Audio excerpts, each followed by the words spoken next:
Hi, I'm Stewart Spinks and welcome to episode 336 of my podcast, Beekeeping Short and Sweet. We're having a strangely warm week and our bees are taking advantage without any delay. It's great to have an opportunity to watch them bringing in early pollen, and my thoughts are once again turning to the various methods of queen rearing that we might employ this season.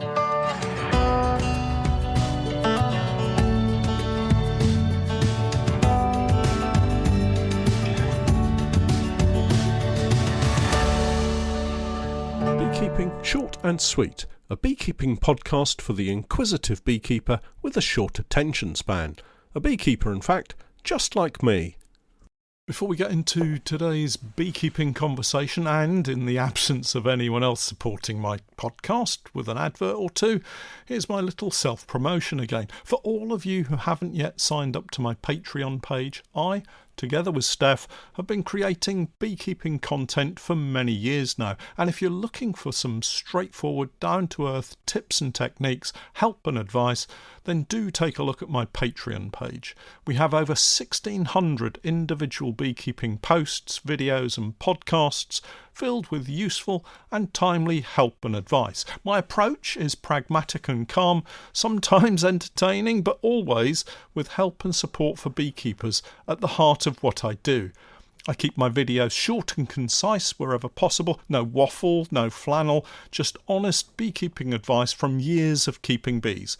Take a look and join me for the new 2025 beekeeping season. It'll cost you less than a jar of honey, and you never know, there may be something there that will help you improve your beekeeping. Head over to Google and search for Patreon and the Norfolk Honey Company. Hi everyone, we're back again with another podcast, and what a bonkers weather week we've had. I think the top temperature here in the UK was somewhere in the region of 17 degrees Celsius. That's a crazy 62-ish degrees Fahrenheit. The bees have certainly enjoyed it. I spent a couple of hours at each apiary watching them fly out and was very pleased to see them returning with pollen. It's certainly out there for them, and as long as they can get out occasionally, they'll find it and get it back to their hives. We watch our bees for several reasons. As I've just mentioned, keeping an eye on them when they're flying back to the hive with pollen is a great way to confirm that they've probably got a laying queen. The young larvae need lots of protein to develop, and a mix of pollen types will provide them with everything they need in terms of amino acids. Where there's pollen, there's usually an amount of nectar too, so although we can't see it, it's okay, I think, to assume they're bringing that back with them too. I wouldn't advocate opening up the hive to see if you can see any fresh nectar coming in, and as long as hefting the hive gives an indication of reasonable food stores held within, then I think they're probably okay. Another reason for watching our hives is it gives me a clear indication of the size of the population within that hive, without having to take off the roof and crown board to look inside. If you have a clear cover board or quilt, obviously this makes life a little easier to see what's going on, but honestly, there's no real need. Looking at the entrance on a flying day is all you need to do, and it has the added bonus of not disturbing the bees. What I'm looking for is the number of bees flying at any given time. You have to be fairly quick with this method of assessment because any change in the weather conditions can mess it up completely. Let me explain what I mean. Imagine a warm sunny morning as we've had recently, right now in fact here in Norwich. The sun is shining and the air temperature is around 11 or 12 degrees Celsius. In the apiary, colonies will have workers flying out. Maybe they're foraging, maybe they're just going out on cleansing flights. What I'm looking at is the number of workers emerging from the hive entrance over a very short period. Now, I'm not using a stopwatch or anything as sophisticated or scientific as that, just good old common sense. A colony that has, let's say, around 50 workers flying out over a 20-second period is going to have a very different brood nest makeup compared to a colony that has 1 or 2 bees flying out over the same period of time. Now, I've slightly exaggerated the numbers here for effect, but hopefully you'll follow my reasoning. Any colony that is sending out lots of workers to forage must have plenty of adult bees remaining inside the hive to maintain that core brood nest temperature for the developing larvae. Otherwise, the larvae would die, chilled, while the adult workers go out for food. I'm happy to believe that any colony with plenty of bees flying out is doing okay, and I have nothing to worry about. The other colony in this example is of more concern, obviously. With so few bees flying, there must be something not quite right, you would think, and worth a closer observation. With this second colony, it would be worth lifting the roof and seeing what's going on inside, but do take care. It's not a foolproof method, and occasionally you will find out it's just a strong colony that doesn't like the cool temperatures outside and insists on a heat wave before they'll even consider stepping out of the hive entrance. So just be cautious. Often, though, you'll find a dwindling small colony that's struggling to survive the rigours of a hard winter, or maybe they were just too small at the start of that winter period. One of the pitfalls here is that our local temperatures can change rapidly at this time of the year, literally in seconds. All it takes is for the sun to disappear behind a heavy rain cloud, and that warm feeling in the air quickly turns the air temperature down several degrees. The bees sense it, and flying immediately shuts down. So if you're looking at one colony for too long, turn to look at another and find the air temperature has dropped, you might make the mistake of thinking you have a struggling colony when in fact they've just reacted to the change in the outside weather patterns. I would hate for you to pull off the roof of a colony only to have them boil out of the hive and greet you this early in the season. Be warned and take care, but be observant when you visit your bees and enjoy watching them take advantage of this unpredictable weather pattern that we currently have. In other news, I was fortunate enough to be invited to give a couple of talks last week. One was via Zoom to the North Cheshire Beekeepers Association, and the other to a much more local association, that being the West Norfolk and Kings Lynn Beekeepers.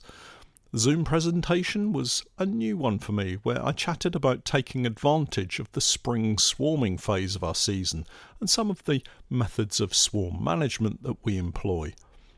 The other talk was in a room full of beekeepers, which made a very pleasant change.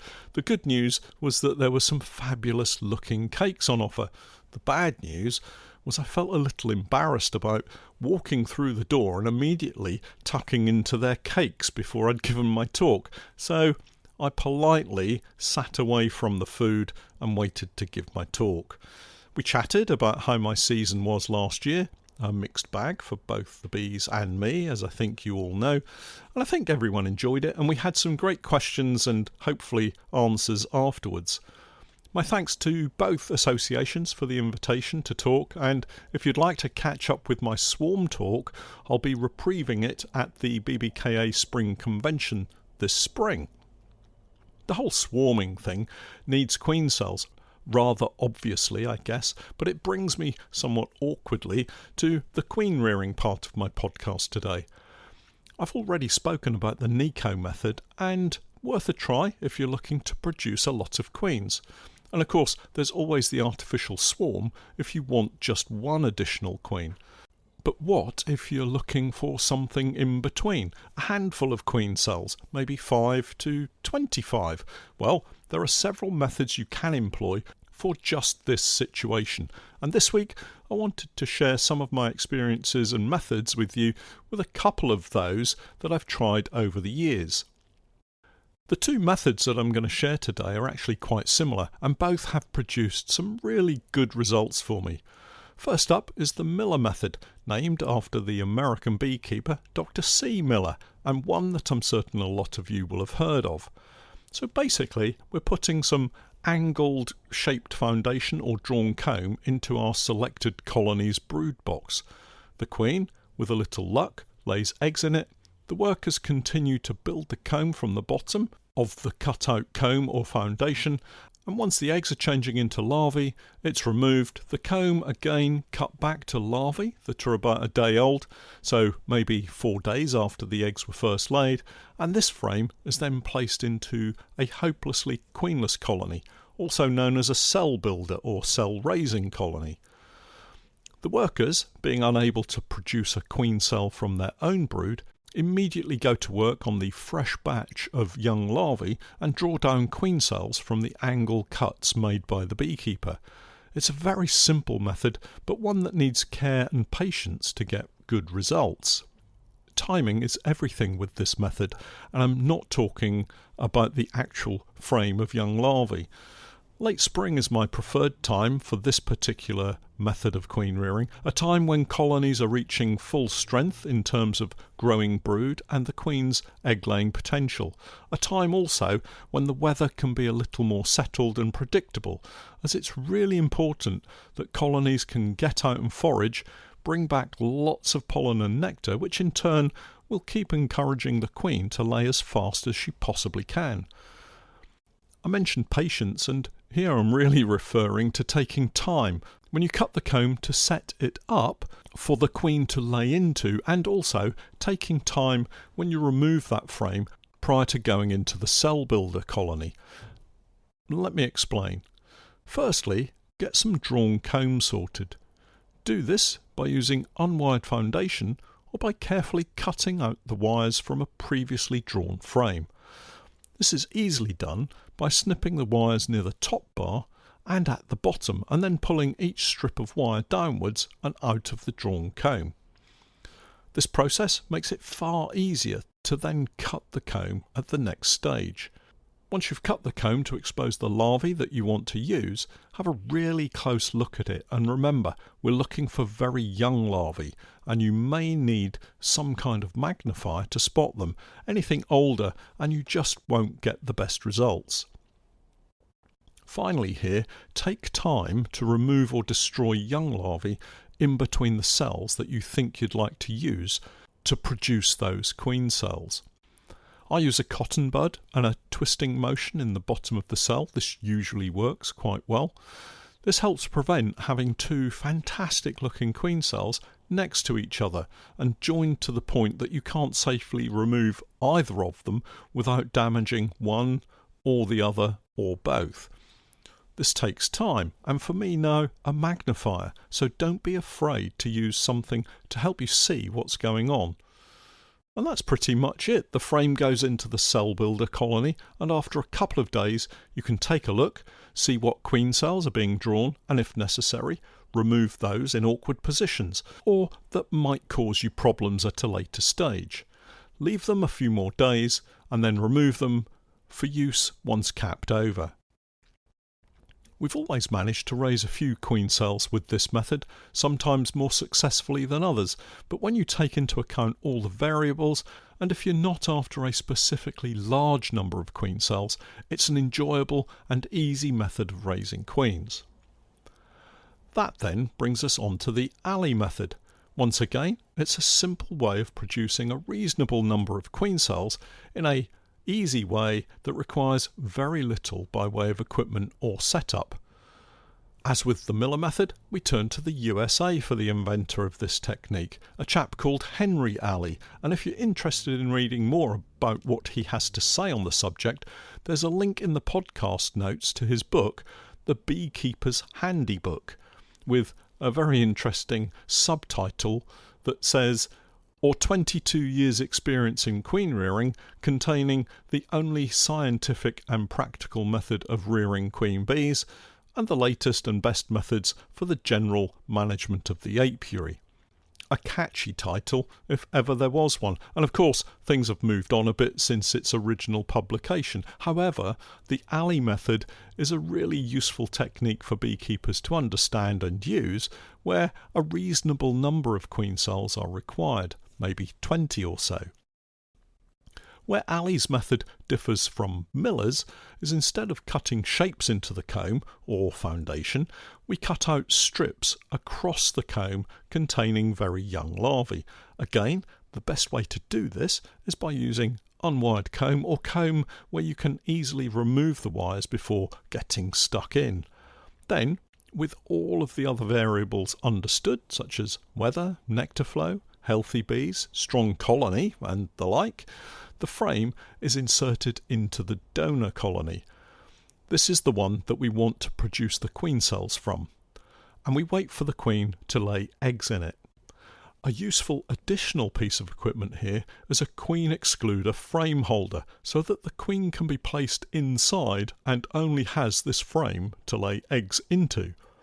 Once you have the eggs, allow them to transform into very young larvae and remove from the donor colony. Shake or brush off all of the bees and take the frame somewhere quiet where you can work on it.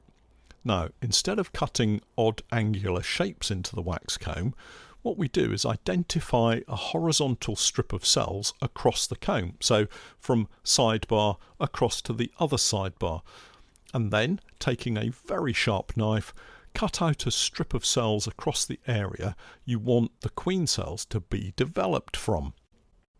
I find it's easiest to work with a width of around 3 or 4 cells, so the cells running through the middle are kept intact and not damaged. This strip is then tied or fixed to the underside of the top bar of another empty frame, and if you want to be greedy, you can cut a strip of thin wood to fix about halfway down the frame to give you 2 strips of cells for the queen cell builder colony, but it has to be a strong colony. Next, work across the strips of cells from one side to the other, crushing down 2 or 3 cells and then leaving one, crushing down another 2 or 3 cells before leaving another one. This isolates individual cells so that a double queen cell can't be formed and ruin your chances of removing them without damage. Insert this frame into your cell builder colony and away you go. Check after a couple of days before leaving them to cap the cells, and then they can be taken out to use in queen mating nukes or queenless colonies. I really enjoyed this method and have had a lot of fun watching the results. We can usually get anything between 15 to 25 queen cells produced in this way, providing of course the conditions are set fair. Give it a try. You never know just how much you'll enjoy it and just what fun it is. Well, that's it for this week. Don't forget to check out my website www.norfolk-honey.co.uk, and for my latest videos and podcasts with more updates, tips and techniques, it's the same Patreon page, www.patreon.com/Norfolk Honey. And remember, I'm Stewart Spinks, and that was Beekeeping Short and Sweet.